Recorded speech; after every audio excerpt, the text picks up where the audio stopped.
नमस्कार विद्यार्थी मित्र मैत्रिणींनो, करंट अफेअर्स बाय मेघाली या आपल्या यूट्यूब चॅनलवरती तुमचे मनपूर्वक स्वागत आहे. इथे आपण डेली करंट अफेअर्सचे इम्पॉर्टंट 12 क्वेश्चन्स पाहतोय, जे तुम्हाला आपल्या येत्या MPSCच्या सर्व एक्झाम्समध्ये, सरळ सेवांमध्ये आणि केंद्रीय परीक्षांमध्ये नक्कीच पाहायला मिळतील. त्यामुळे आपल्या चॅनलवरती जर तुम्ही पहिल्यांदा आले असाल तर चॅनलला लाईक करा, जास्तीत जास्त विद्यार्थ्यांना आपला चॅनल शेअर करा, सबस्क्राईबही करा आणि सगळ्यात महत्त्वाची गोष्ट म्हणजे लेक्चर शेवटपर्यंत पहा, यातला एकही प्रश्न स्किप करू नका. ठीक आहे, तर पाहूयात आजच्या म्हणजेच 16 मे 2026च्या चालू घडामोडी. प्रश्न पहिला, 16 मे रोजी कोणता दिवस साजरा केला जातो असा प्रश्न आहे.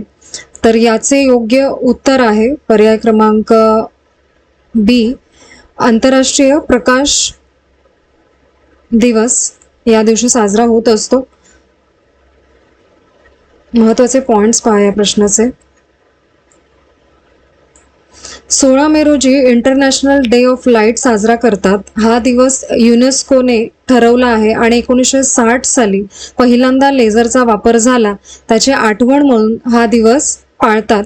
भारतामध्ये 16 मे रोजी नॅशनल डेंग्यू डे असतो, म्हणजे राष्ट्रीय डेंग्यू दिवस असतो भारतामध्ये, आणि त्याचा मुख्य उद्देश म्हणजे लोकांना डेंग्यू विषयी माहिती आणि जागरूकता करून देणं असा आहे. ठीक आहे, पुढील प्रश्न दुसरा. अँथ्रोपिक आणि गेट्स फाउंडेशन यांनी किती दशलक्ष डॉलर्सची AI भागीदारी जाहीर केलेली आहे नुकतीच?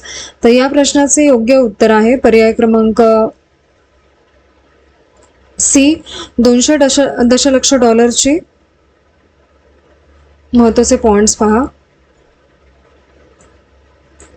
अँथ्रोपिक आणि गेट्स फाउंडेशन यांनी 14 मे 2026 रोजी 200 दशलक्ष डॉलर्सची AI भागीदारी जाहीर केलेली आहे. ही भागीदारी 4 वर्षांसाठी असणार आहे आणि उद्देश आहे जागतिक आरोग्य, शिक्षण, शेती क्षेत्रासाठी AI साधने विकसित करणं. आणि गेट्स फाउंडेशन अनुदान निधी उपलब्ध करून देणार आहे आणि अँथ्रोपिक तांत्रिक कर्मचारी आणि क्लाउड AI मॉडेलसाठी युजेस क्रेडिट्स पुरवणार आहे, अशी त्यांची कामगिरी असेल या दरम्यान. आणि जानेवारी 2026 मध्ये गेट्स फाउंडेशन आणि ओपन AI मध्ये $50 दशलक्ष डॉलरची भागीदारी आधीच झालेली होती. पुढील प्रश्न तिसरा. महाराष्ट्र विधान परिषद निवडणूक 2026 मध्ये किती जागांसाठी निवडणूक जाहीर करण्यात आलेली आहे? तर या प्रश्नाचे योग्य उत्तर आहे पर्याय क्रमांक बी, 10 जागांसाठी. महत्त्वाचे पॉइंट्स पहा. महाराष्ट्र विधान परिषद निवडणूक 2026 साठी 10 जागांसाठी निवडणूक जाहीर झाली. त्यातल्या 9 जागा नियमानुसार आहेत आणि 1 जागा पोटनिवडणुकीसाठी आहे. आणि निवडणूक प्रक्रिया पूर्ण करण्याची अंतिम तारीख ही 13 मे होती आणि भाजपने 6 उमेदवार मैदानात उतरवले होते. त्यात सुनील कर्जतकर आणि माधवी नाईक होते भाजपकडून. शिंदे गटाकडून शिवसेनेच्या नीलम गोरे आणि बच्चू कडू हे उमेदवार होते आणि अजित पवार गटाच्या राष्ट्रवादी काँग्रेसतर्फे झिशान सिद्दीकी उमेदवार होते आणि ठाकरे गटांच्या शिवसेनेतून अंबादास दानवे यांना उमेदवारी मिळाली. आणि विधान परिषदेतील उद्धव ठाकरे, नीलम गोरे आणि गोपीचंद पडळकर यांचा कार्यकाळ लवकरच संपणार आहे. पुढील प्रश्न चौथा. भारतातील पहिले autonomous maritime ship building and system centre कुठे उभारले जात आहे? तर या प्रश्नाचे योग्य उत्तर आहे पर्याय क्रमांक सी, आंध्र प्रदेश येथे. महत्त्वाचे पॉइंट्स पहा या प्रश्नाचे. सागर डिफेन्स इंजिनिअरिंगने आंध्र प्रदेशामध्ये autonomous maritime ship building and system centre उभारायला सुरुवात केलेली आहे. आंध्र प्रदेश सरकारने 29.58 एकर जमीन प्रकल्पासाठी दिलेली आहे आणि हा भारतातील पहिला autonomous maritime ship building and system centre असणार आहे. आणि या ठिकाणी अनमॅन्ड सरफेस वेसल्स बनवली जाईल. ओके. इंटेलिजंट नेव्हिगेशन सिस्टीम आणि integrated command and control system याच केंद्रात तयार होईल. आणि सागर डिफेन्स इंजिनिअरिंगचे संस्थापक आणि CEO कॅप्टन निकुंज पराशर हे आहेत. पुढील प्रश्न 5वा. वन डिस्ट्रिक्ट वन रिव्हर मोहीम कोणत्या राज्याने सुरू केलेली आहे? तर याचे योग्य उत्तर आहे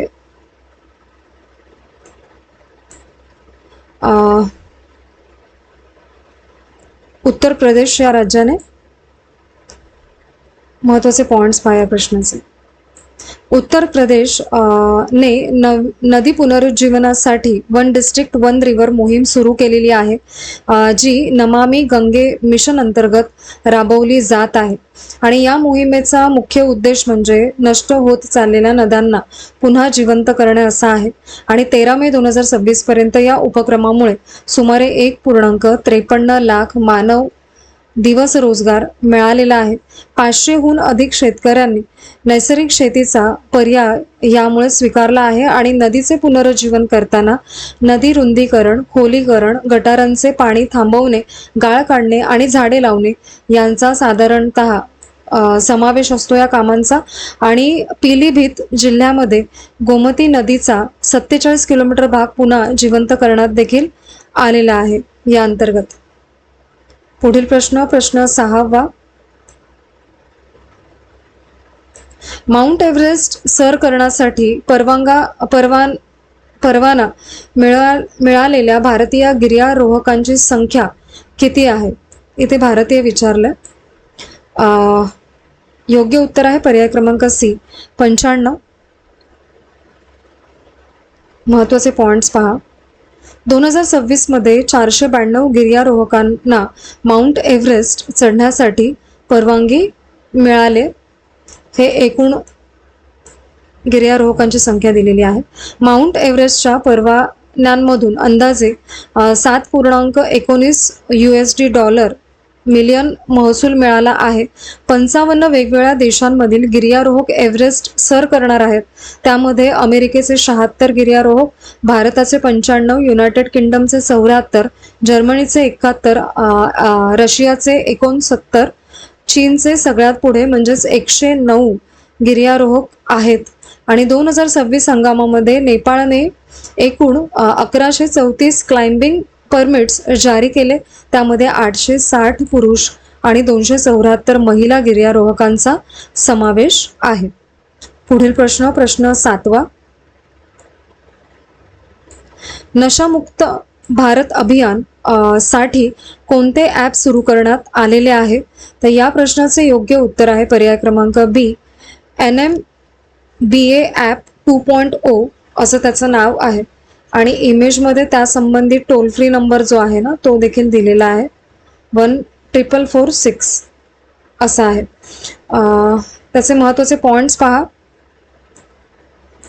सामाजिक न्याय आणि अधिकारिता विभागाने नशामुक्ती मित्र उपक्रम सुरू केलेला आहे. NMBA ॲप 2.0 वापरून नागरिक नशामुक्ती मित्र म्हणून नोंदणी करू शकतात. आतापर्यंत जवळजवळ 28,000 पेक्षा जास्त लोकांनी नोंदणी केलेली आहे या अंतर्गत. आणि मादक पदार्थांच्या दुरुपयोगाविरुद्ध लढण्यासाठी हा उपक्रम राबवला जात आहे. नोंदणीनंतर डिजिटल प्रमाणपत्र मिळतं आणि NMBA बॅज दिला जातो. आणि सुधांश पंत हे सामाजिक न्याय आणि अधिकारिता विभागाचे सचिव आहेत. या उपक्रमाचा उद्देश म्हणजे नशामुक्त भारत घडविणे हा आहे. पुढील प्रश्न 8वा. भारत सरकारने अधिकृत भारतीय क्रीडा संस्था म्हणून कोणत्या संघटनेला मान्यता दिलेली आहे? तर या प्रश्नाचे योग्य उत्तर आहे पर्याय क्रमांक D kho kho federation of India या संघटनेला. महत्त्वाचे पॉइंट्स पहा. केंद्र सरकारने खो खो फेडरेशन ऑफ इंडियाला अधिकृत राष्ट्रीय क्रीडा संस्था म्हणून मान्यता दिली आहे. KKFI ची स्थापना 1955 सालीच झालेली आहे आणि सध्या सुधांशु मित्तल हे KKFI चे अध्यक्ष आहेत आणि MS त्यागी हे संघटनेचे सध्याचे सचिव आहेत. ठीक आहे. आणि KKFI 2018 पासून इंटरनॅशनल खो खो फेडरेशनशी संलग्न आहे आणि पूर्वी KKFI ला अखिल भारतीय खो खो मंडळ म्हणून ओळखले जायचे. संघटनेने पहिली राष्ट्रीय खो खो स्पर्धा 1959 मध्ये घेतली होती आणि आज भारतात 680 पेक्षा जास्त जिल्ह्यांमध्ये खो खो हा खेळ खेळला जातो. पुढील प्रश्न 9वा. युगांडाचे राष्ट्राध्यक्ष योवेरी मुसेवेनी यांनी कितव्यांदा शपथ घेतली आहे? तर या प्रश्नाचे योग्य उत्तर आहे पर्याय क्रमांक C. 7वा कार्यकाळ आहे हा यांचा, म्हणजे 7व्यांदा शपथ घेतली आहे त्यांनी. महत्वाचे पॉइंट्स पहा.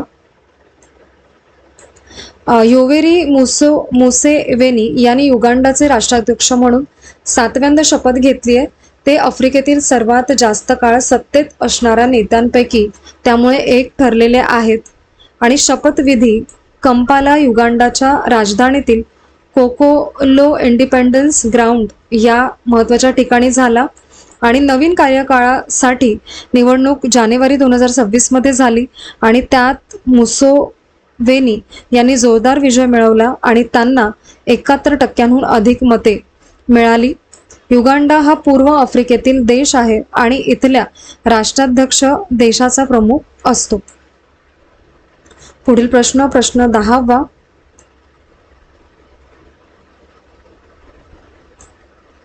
प्रोजेक्ट सक्षम उपक्रम कोणत्या संस्थेद्वारे राबवला जात आहे? तर या प्रश्नाचे योग्य उत्तर आहे पर्याय क्रमांक A. NHAI या संस्थेमार्फत. महत्वाचे पॉइंट्स पहा या प्रश्नाचे.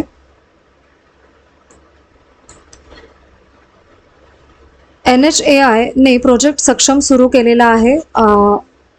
वर्टिस फाउंडेशन सोबत भागीदारीत हा स्टार्ट केलेला आहे त्यांनी आणि प्रोजेक्ट सक्षम आर्थिक स्वावलंबन आणि सामाजिक सक्षमीकरणावरती फोकस करतो. देशभरात 12 प्रशिक्षण केंद्रे चालू आहेत आणि उद्योगाशी संबंधित कौशल्य प्रशिक्षण इथं दिलं जातं आणि या उपक्रमामुळे दुर्लक्षित समुदायांना रोजगाराच्या संधी मिळतात आणि प्रोजेक्ट सक्षम रोजगाराभिमुख कौशल्य प्रशिक्षण प्रदान करते आणि या उपक्रमामुळे महिलांना आर्थिक सहभाग वाढतो आहे आणि ग्रामीण महिला सक्षमीकरणासाठी प्रोजेक्ट सक्षम खूप महत्त्वाचा आहे. पुढील प्रश्न 11वा. भारतीय राज्यघटनेतील कलम 25 कोणत्या अधिकाराशी संबंधित आहे? तर या प्रश्नाचे योग्य उत्तर आहे पर्याय क्रमांक D. धार्मिक स्वातंत्र्याचा अधिकार याच्याशी संबंधित आहे कलम 25. महत्वाचे पॉइंट्स पहा. कलम 25 भारतीय राज्यघटनेमध्ये धर्माबद्दल स्वातंत्र्याचा हक्क देते आणि कलम 25(1) तुमच्या अंतरात्म्याचं स्वातंत्र्य आणि कोणताही धर्म मांडण्याचं, पाळण्याचं आणि त्याचा प्रचार करण्याचं स्वातंत्र्य देतं. कलम 25(2) राज्याला समाज सुधारण्यासाठी किंवा सार्वजनिक कल्याणासाठी काही निर्बंध लावण्याचा अधिकार देते. ठीक आहे. 14 आणि 15 मे 2026ला केंद्र सरकारने सर्वोच्च न्यायालयामध्ये आपली बाजू या संबंधी मांडलेली आहे म्हणून ही न्यूज सध्या आलेली म्हणजे घेण्यात आलेली आहे. कलम 15 लिंगाच्या आधारावरती भेदभाव होऊ नये असे स्पष्टपणे सांगते आणि कलम 16 सार्वजनिक नोकरीमध्ये सर्वांना समान संधी देण्याची हमी देते. साधारणतः जेंडर इक्वॅलिटी संबंधी आहे हे. आणि केंद्र सरकारने असं सांगितलं की धार्मिक पंथांना स्वतःचे नियम ठरवण्याचा हक्क देखील आहे. ठीक आहे. पुढील प्रश्न 12वा आणि आजचा आपला शेवटचा प्रश्न. महाराष्ट्र सरकारने AI आणि ग्रीन डेटा सेंटर प्रकल्पासाठी किती रुपयांच्या गुंतवणुकीचा करार केलेला आहे? तर या प्रश्नाचं योग्य उत्तर आहे पर्याय क्रमांक B. 1.14 लाख कोटी रुपये इतकं. महत्त्वाचे पॉइंट्स पहा. महाराष्ट्र सरकारने 1.14 लाख कोटींचा AI आणि ग्रीन डेटा सेंटर प्रकल्प M intelligence lab private limited सोबत फायनल केलेला आहे आणि हा प्रकल्प मुंबई महानगर प्रदेशामध्ये उभारला जाणार आहे. इथे integrated green data centre park आणि AI कम्प्युटेड हब तयार होणार आहे आणि सगळं प्रकल्प रिन्युएबल एनर्जीवरती चालणार आहेत आणि एकूण क्षमता त्याची 500 मेगावॅट इतकी असेल.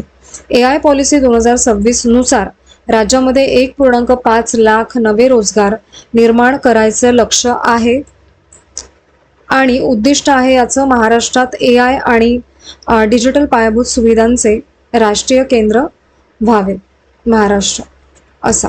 ठीक आहे, तर आजचे आपले 16 मे 2026 डेली करंट अफेअर्स पाहून झालेले आहेत. आजचे लेक्चर तुम्ही शेवटपर्यंत पाहिलेच असेल, त्याबद्दल थँक्यू सो मच.